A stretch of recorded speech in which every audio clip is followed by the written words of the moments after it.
Assalamualaikum warahmatullahi wabarakatuh. Salam advokat. Ya.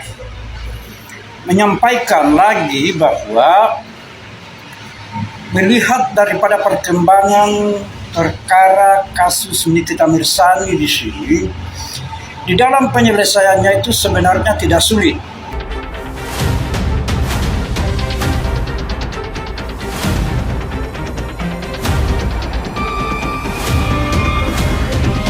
BPOM. Melalui pernyataan resmi di akun Instagramnya, Badan Pengawas Obat dan Makanan menyatakan bahwa produk Glavicia Glowing Booster Cell milik Reza Gladys tidak terdaftar di BPOM.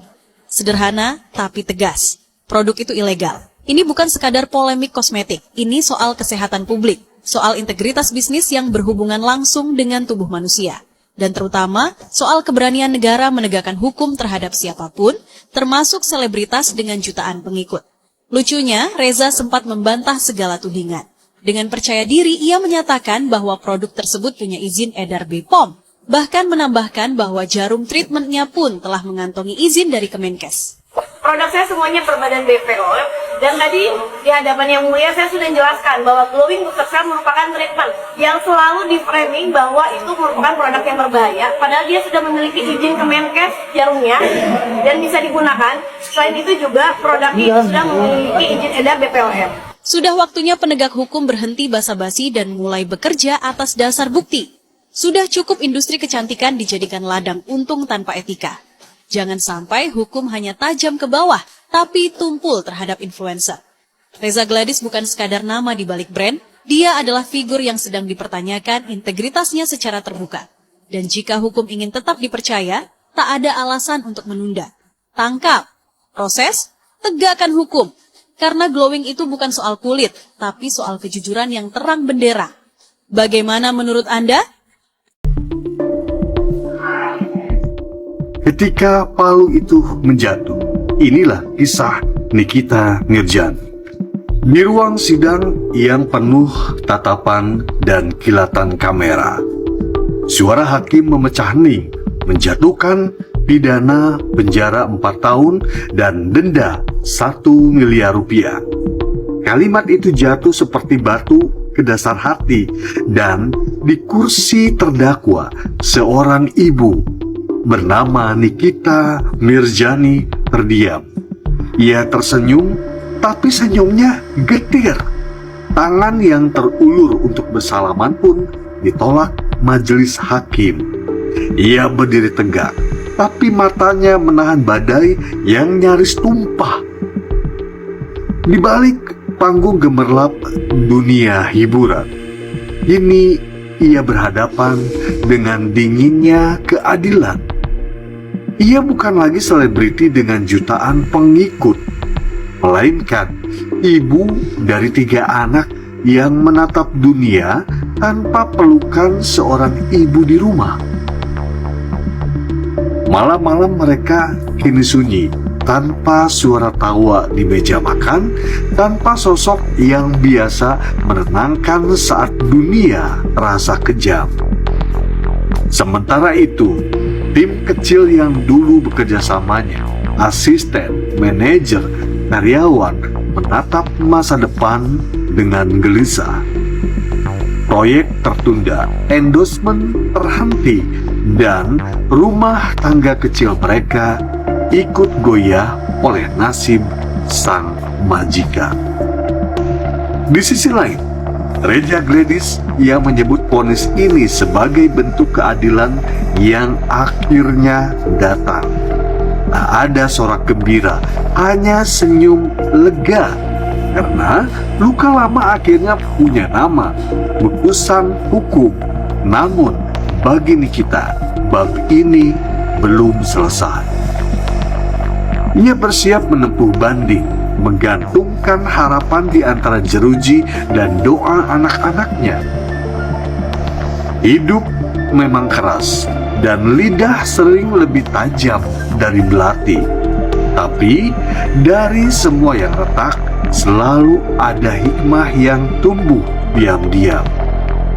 bahwa setiap kata punya tanggung jawab dan setiap manusia sekuat apapun bisa jatuh asal ia tahu cara bangkit lagi. Di malam sunyi, di balik jeruji besi, mungkin Nikita Mirjani sedang menatap langit sempit itu. Berbisik lirih, Tuhan, kuatkan aku, agar saat aku pulang nanti, aku tetap jadi ibu yang sama. Assalamualaikum warahmatullahi wabarakatuh. Salam advokat. Ya. Menyampaikan lagi bahwa melihat daripada perkembangan perkara kasus Nikita Mirzani di sini, di dalam penyelesaiannya itu sebenarnya tidak sulit. Ya. Tidak sulit yang Abang Sahar maksudkan di sini bahwa tentunya kita harus profesional. Ya. Bisa mengajukan gerasi, itu satu dalam pidananya. Yang kedua, bisa arbitrase di dalam perdatanya. Tetapi persoalan ini bahwa apabila sudah selesai di antara keduanya, pidana maupun perdata, itu maka akan selesai persoalan tersebut. Dan bisa melanjutkan kepada hal-hal yang lain yang ada hubungannya dengan perdata ini maupun pidana ini. Ya. Jadi tentunya di sini bahwa kita harus proporsional di dalam melakukan upaya-upaya hukum. Ya. Upaya-upaya hukum yang dimaksud di sini Bang Sahar seperti banding. Kemudian bisa dilakukan juga PK. Kemudian gerasi. Kemudian amnesti. Semuanya itu adalah upaya untuk bisa melepaskan persoalan Nikita Mirzani dari perkara ini, dan tentunya PMH-nya bisa diuntungkan oleh Nikita Mirzani nantinya kalau sudah selesai pidananya. Jadi kembali Bang Sahar menyampaikan bahwa sebenarnya tidak sesulit ini sebenarnya untuk menyelesaikan perkara Nikita Mirzani. Tentunya di sini adalah hal yang di mana perkara ini ditangani oleh pihak Nikita Mirzani tersebut. Jadi tidak seperti apa yang dialami sekarang sesulit itu sebenarnya. Karena dalam masalah ini adalah tidak bisa kita menunggu atau mengharap daripada penyelesaian proses hukum yang ada di pengadilan semata-mata. Harus ada upaya pihak ketiga di luar. Seperti halnya dengan gerasi. Bisa melakukan sebuah upaya untuk di mana ada hubungan kepada DPR di sini. Begitupun hal yang lain. Jadi persoalan ini bukanlah semata-mata sesulit apa sebenarnya perkara Nikita Mirzani. Itu yang pertama, bahwa jangan mengharapkan proses harapan untuk pengadilan. Yang kedua di sini bisa melakukan hal-hal di luar daripada pengadilan secara proporsional di sini. Lembaga-lembaga negara yang terkait yang bisa memberikan penguatan, bisa memberikan masukan, atau bisa memberikan sebuah putusan. Sebagaimana di dalam hukum itu ada aturan-aturan yang mengatur. Jadi terlalu lama ini proses berjalan. Belum banding, hasil banding nanti bagaimana. Kita belum tahu apakah Nikita Mirzani bertambah atau tetap atau berkurang ataukah diterima bebas gitu. Jadi tidak bisa mengharapkan hanya harapan daripada proses peradilan. harus ada pihak ketiga, lembaga negara yang bisa dilakukan upaya secara proporsional di sini.